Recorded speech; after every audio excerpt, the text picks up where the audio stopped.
Hello guys, D2HE e learning channel पे आप लोग का स्वागत है। ठीक है। जैसा कि हम लोग प्रीवियस वीडियो में देखे थे प्लेन मिरर के बारे में। ठीक है, प्लेन मिरर के बारे में हम लोग अध्ययन किए थे और आज हम लोग देखेंगे प्रकाश का अपवर्तन। ठीक है, रिफ्रैक्शन ऑफ लाइट कैसे कैसे होता है। ठीक है, तो सबसे पहले हम लोग देखेंगे कि प्रकाश का अपवर्तन होता क्या है।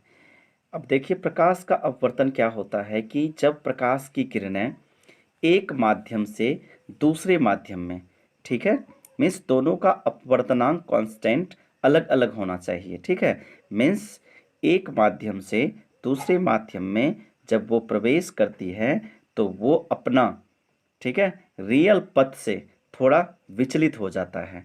ठीक है, तो वही विचलन जो है प्रकाश का अपवर्तन कहलाता है। ठीक है, वो जो अपने पथ से विचलित होता है, ठीक है, वो क्या कहलाता है, प्रकाश का अपवर्तन।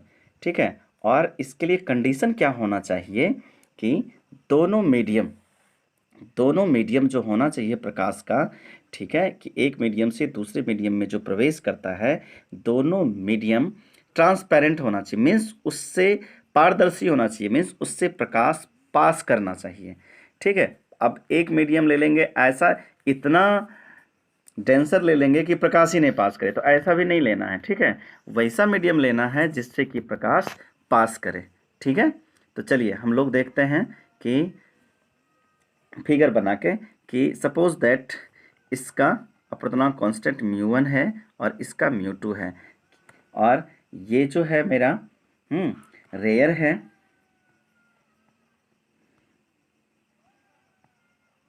Rare medium.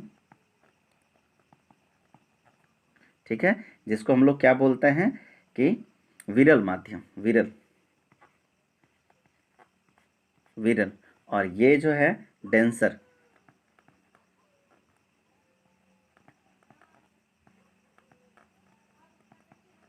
मीडियम, जिसको हम लोग क्या बोलते हैं, सघन,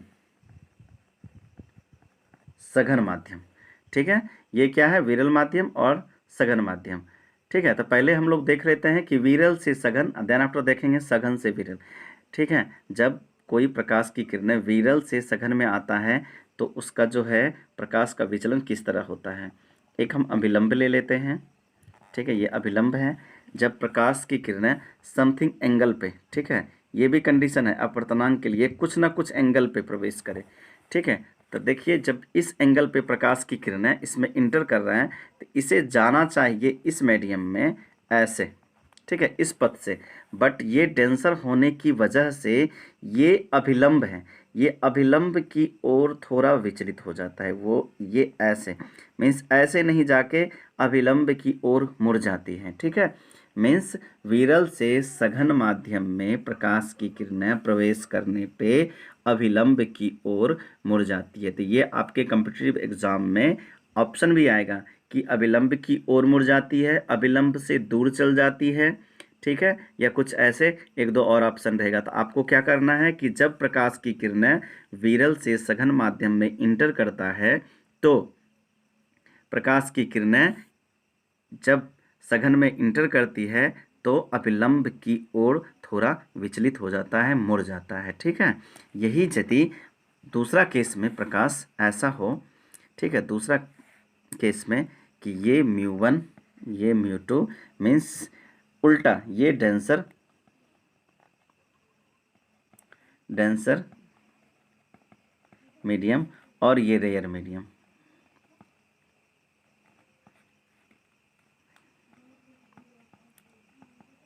मीडियम हो, मीन्स ये सघन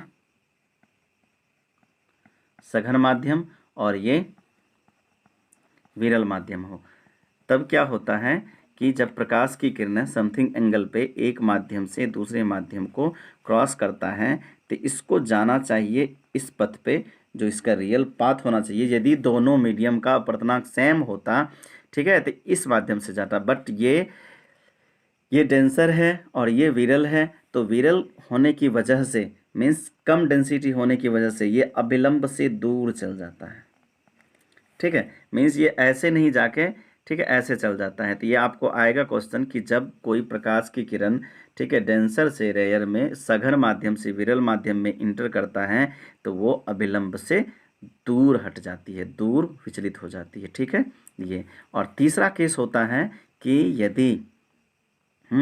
यदि दो अलग अलग माध्यम जिसका अपवर्तनांक म्यू1 म्यू2 हो, ठीक है, अब कोई भी ये डेंसर हो या ये रेयर हो या ये रेयर ये डेंसर कुछ भी हो, यदि प्रकाश की किरणें अभिलंब के लंबवत, ठीक है, अभिलंब के पैरेलली ऐसे इंटर करे तो इसमें कोई विचलन नहीं होता है, मीडियम कोई भी हो, ठीक है, बट दोनों पारदर्शी होना चाहिए, प्रकाश उसमें मीन्स पास करना चाहिए। तो ये क्या करेगा, सीधी रेखा में कोई बिना विचलन का पास कर जाएगा, ठीक है, मीन्स ये इस कंडीशन में, इस केस में, ठीक है, अपवर्तन नहीं होगा, ठीक है। तो ये था प्रकाश का अपवर्तन। चलिए अपवर्तन का नियम, अब हम लोग देखते हैं अपवर्तन का नियम। अपवर्तन का नियम क्या होता है कि आपतित किरण, ठीक है, देख लीजिए, ठीक है, आपतित किरण, अभिलंब तथा अपवर्तित किरण तीनों एक ही समतल में स्थित होते हैं, ठीक है, यह है फर्स्ट लॉ, ठीक है। फर्स्ट लॉ क्या कहता है, आपतित किरण और अभिलंब तथा अपवर्तित किरण तीनों एक ही समतल में होते हैं, ठीक है। चलिए नेक्स्ट नियम क्या कहता है, किन्हीं दो माध्यम के लिए आपतन आपतन कोण के साइन तथा अपवर्तन कोण के साइन का अनुपात हमेशा कांस्टेंट होता है, जो कि sine i upon sine r, ठीक है, मीन्स ये है आपतन इंसिडेंट एंगल का साइन और ये, ठीक है, अपवर्तित रिफ्रैक्टिव एंगल का साइन, ठीक है, दोनों का जो रेशियो होता है हमेशा कांस्टेंट होता है, जिसे हम लोग म्यू से रिप्रेजेंट करते हैं, ठीक है, जिसे हम लोग क्या चीज़ से रिप्रेजेंट करते हैं, म्यू से। और इसे ही हम लोग क्या कहते हैं, स्नेल्स का नियम,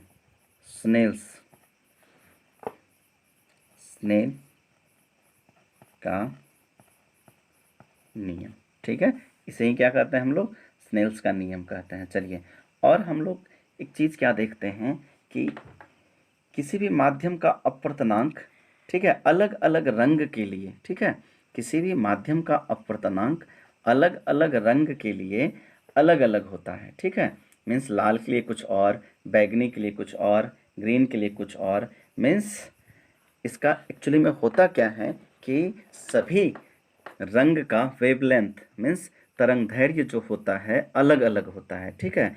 और देखिए तरंग दैर्घ्य और अपवर्तनांक में क्या रिलेशन होता है कि यदि तरंग दैर्घ्य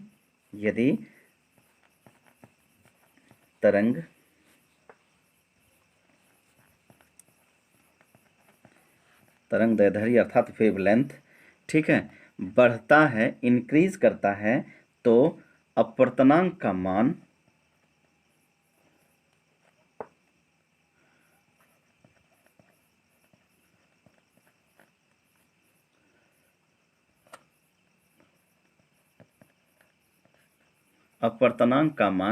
ठीक है घटेगा, मीन्स जितना ज़्यादा तरंगदैर्घ्य उतना कम अपवर्तनांक, ये रिलेशन होता है, जस्ट अपोजिट रिलेशन होता है। अतः इसलिए हम लोग क्या कहेंगे कि लाल रंग का अपवर्तनांक सबसे कम होता है, क्यों, क्योंकि इसका जो वेवलेंथ होता है रेड कलर का जो वेवलेंथ होता है लैम्डा का वैल्यू बहुत हाई होता है, इसीलिए इसका अपवर्तनांक का वैल्यू बहुत कम होता है, ठीक है। और बैगनी रंग के लिए, वायलेट के लिए, ठीक है, क्या होता है कि लैम्डा का वैल्यू बहुत कम होता है और इसका, ठीक है, अपवर्तनांक, ठीक है, अपवर्तनांक क्या होगा, अपवर्तनांक, ठीक है, बहुत हाई होता है, ठीक है। तो चलिए हम लोग अब देखते हैं कि अपवर्तन पे, ठीक है, मीन्स अपवर्तन पे ताप का क्या प्रभाव पड़ता है, ठीक है, अपवर्तनांक पे ताप का क्या प्रभाव पड़ता है कि हम लोग जानते हैं कि ताप बढ़ने पर, ठीक है, जनरली अपवर्तनांक घटता है, यदि टेम्परेचर इंक्रीज करता है तो अपवर्तनांक, ठीक है, क्या होता है, डिक्रीज करता है, ठीक है, जनरली। ये सब चीज़ आपको ध्यान रखना है क्योंकि ऑब्जेक्टिव में आपको आ जाएगा कि यदि, ठीक है, किसी माध्यम का टेम्परेचर बढ़ाया जाए तो उसका अपवर्तनांक क्या होगा, डिक्रीज होगा, ठीक है। बट ये डिक्रीज तो होता है लेकिन बहुत कम होता है, ठीक है, स्लाइटली होता है, हम लोग इसको नेग्लेक्ट भी कर सकते हैं, ठीक है। चलिए नेक्स्ट हम लोग देखते हैं, ठीक है, रिलेटिव अपवर्तनांक, ठीक है, मीन्स निरपेक्ष,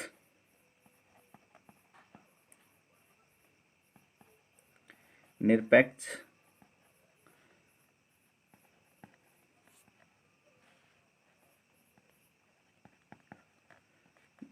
निरपेक्ष अपवर्तनांक, ठीक है। तो निरपेक्ष अपवर्तनांक इक्वल टू क्या होता है, निर्वात में प्रकाश की चाल अपॉन किसी माध्यम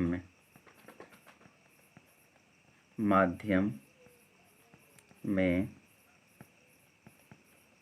प्रकाश की चाल, ठीक है। मीन्स ये जो होता है निरपेक्ष अपवर्तनांक, ठीक है, रेशियो होता है निर्वात में प्रकाश की चाल, और ठीक है, निर्वात में क्या होता है प्रकाश की चाल, 3 × 10⁸ मीटर पर सेकेंड, और माध्यम में प्रकाश की चाल, इसका जो रेशियो आएगा वही क्या होता है, निरपेक्ष अपवर्तनांक हम लोग कहते हैं। चलिए अब देख लेते हैं कुछ अपवर्तनांक, ठीक है। अब हम लोग देखेंगे प्रकाश के अपवर्तन के कारण कुछ घटने वाली घटनाएं, ठीक है, कि क्या क्या होता है। आपको क्वेश्चन आएगा कि द्रव्य में अंशतः डूबी हुई सीधी छड़ टेढ़ी दिखाई देता है, इसका कारण क्या है। तो वहाँ पे ऑप्शन में आप लोग को दिया रहेगा कि अपवर्तन, परावर्तन, प्रकीर्णन, विवर्तन, ठीक है। आपको क्या लगाना है, अपवर्तन। देखिए कुछ कुछ आपको एग्जाम्पल मैं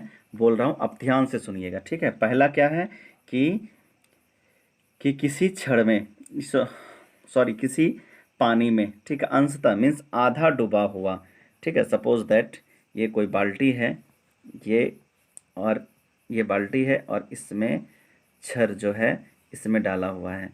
तो ये छड़ आप देखेंगे कि यहाँ से थोड़ा टेढ़ा दिखाई पड़ता है, तो इसका रीज़न क्या है, अपवर्तन, ठीक है। दूसरा क्या होता है कि आपको तारे रात में टिमटिमाते हुए दिखाई देते हैं, इसका भी क्या रीजन है, अपवर्तन, प्रकाश का अपवर्तन, ठीक है। तीसरा क्या रीजन है आपका, ठीक है, सूर्योदय के पहले एवं सूर्यास्त के बाद भी सूर्य दिखाई देता है, ठीक है। क्यों, क्योंकि लाल रंग का अपवर्तनांक, ठीक है। नेक्स्ट एग्जांपल है क्या कि पानी से भरे हुए किसी बर्तन की तली में, ठीक है, सपोज दैट कोई बर्तन है और ये पानी से भरा हुआ है, ठीक है, और इसके तली में कोई सिक्का पड़ा हुआ है, ठीक है। जब आप ऊपर से देखेंगे तो ये सिक्का आपको तली से कुछ उठा हुआ दिखाई पड़ेगा, तो ये किसके वजह से होता है, अपवर्तन की वजह से होता है, ठीक है।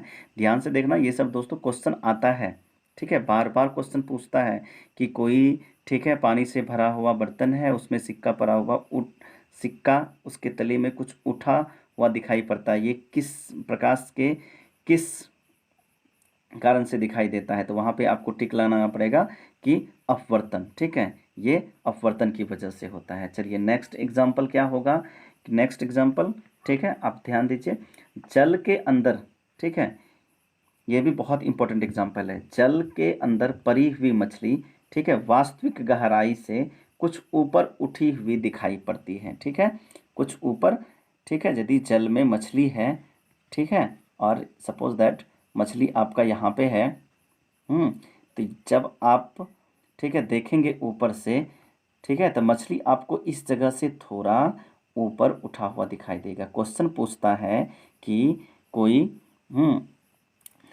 फिशर है, ठीक है, वो मछली पकड़ने के लिए एक मछली को तालाब में देखता है, तो वो अपने भाले से निशाना मछली के कहाँ पे लगाएगा जो मछली मर जाएगी, मीन्स मछली पे या मछली के थोड़ा नीचे या मछली के ऊपर। तो आपको ऑप्शन में टिक लगाना है कि मछली से थोड़ा ऊपर, ठीक है,